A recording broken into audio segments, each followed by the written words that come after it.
ఓ అయ్యా, ఇప్పటికిప్పుడు ఇల్లు ఖాళీ చేయాలంటే ఎట్టగయ్యా? అయినా అద్దె పెంచి 4 నెలలే కదా, రెక్కలు ముక్కలు చేసుకుంటే ఆయనకు అద్దె కడుతున్నాం కదయ్యా. అప్పటికి బతిలాడినానే ఆ మడిసినే, కొంచెం ఆగు సామే, అద్దె పెంచి 4 నెలలే కదా అయింది, 2 నెలలు టైం ఇస్తామే అని అడిగిన.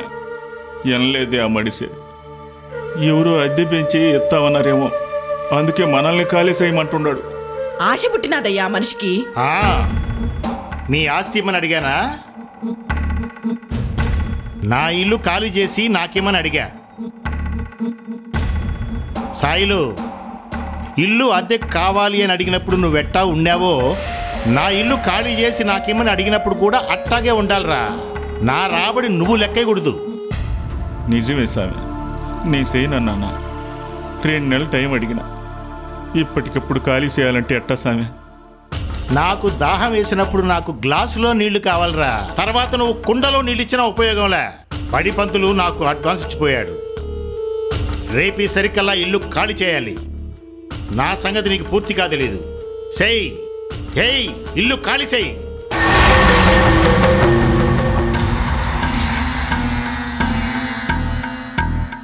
పిల్లల్ని మార్చినట్టు మాటి మాటికి ఇల్లు మారడం నా వల్ల కాదు.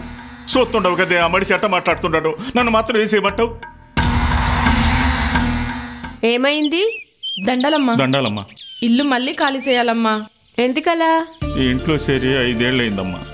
ఎంత కష్టం వచ్చినా అద్దె కడతానే ఉండం. 4 రోజులు ఆలస్యం అయితే ఆగడం లేదమ్మా. మాటలు జారుతున్నాడమ్మా.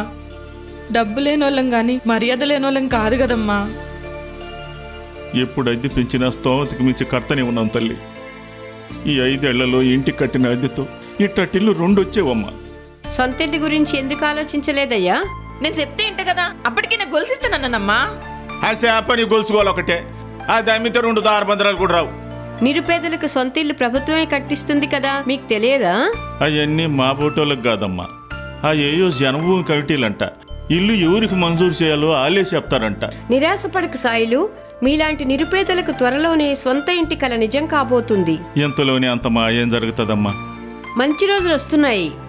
మహానేత, పేదల పాలిటి పెన్నిధి డాక్టర్ వైఎస్ రాజశేఖర రెడ్డి గారి కుమారుడు జగనన్న వస్తున్నాడు.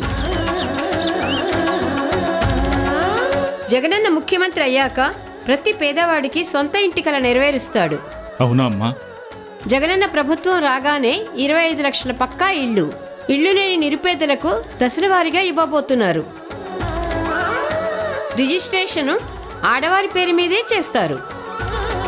అవసరమైనప్పుడు ఆ ఇంటి మీద బ్యాంకులో అప్పు తీసుకునే వీలు కూడా ఉంది. వైఎస్ఆర్ కన్న కలలు నెరవేర్చడానికి సిద్ధంగా ఉన్నాడు మన జగనన్న.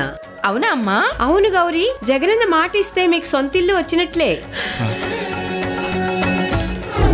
జగనన్న అంటే ఎవరనుకుంటున్నారు? వైఎస్ఆర్ గారి వారసుడు. తండ్రిలాగే మాట అంటే మాటే.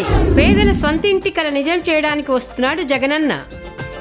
ప్రతి పేదవాడికి ఉచితంగా ఇళ్ళు, జగనన్న వరం. దేశం మొత్తం 47-48 లక్షల ఇల్లులు కడితే ఆ రోజుల్లో ఆ దివంగత నేత ప్రీతమ నాయకుడు రాజశేఖర రెడ్డి గారు కంబైన్డ్ ఆంధ్ర రాష్ట్రం అంటే తెలంగాణతో కూడిన ఆంధ్ర రాష్ట్రంలో మొత్తం 23 జిల్లాలకు కాను ఆ దివంగత నేత ప్రీతమ నాయకుడు రాజశేఖర రెడ్డి గారు ఒక్క మన రాష్ట్రంలోనే 48 లక్షల ఇల్లులు కట్టి దేశంతో పోటీ పడ్డ చరిత్ర దివంగత నేత ప్రీతమ నాయకుడు రాజశేఖర రెడ్డి గారిది. ప్రతి పేదవాడికి చెప్తా ఉంటాను, ప్రతి పేదవాడికి ఇల్లు కట్టించిస్తారు అని చెప్పి ప్రతి పేదవాడికి హామీ ఇస్తా ఉన్నాను. ఇల్లులు కట్టించివ్వడమే కాదు, ఆ ఇల్లులు ఆ అక్క చెల్లెమ్మల పేర్లతో రిజిస్ట్రేషన్ కూడా చేయిస్తానని చెప్పి కూడా మరి చెప్తా ఉన్నాను. రిజిస్ట్రేషన్ ఎందుకో తెలుసా? కారణం, ఒక్కసారి అక్క చెల్లెమ్మల పేరుతో ఇల్లు రిజిస్ట్రేషన్ చేస్తే ఆ అక్క చెల్లెమ్మలకు అది ఆ ఇల్లు ఆస్తి అవుతుంది.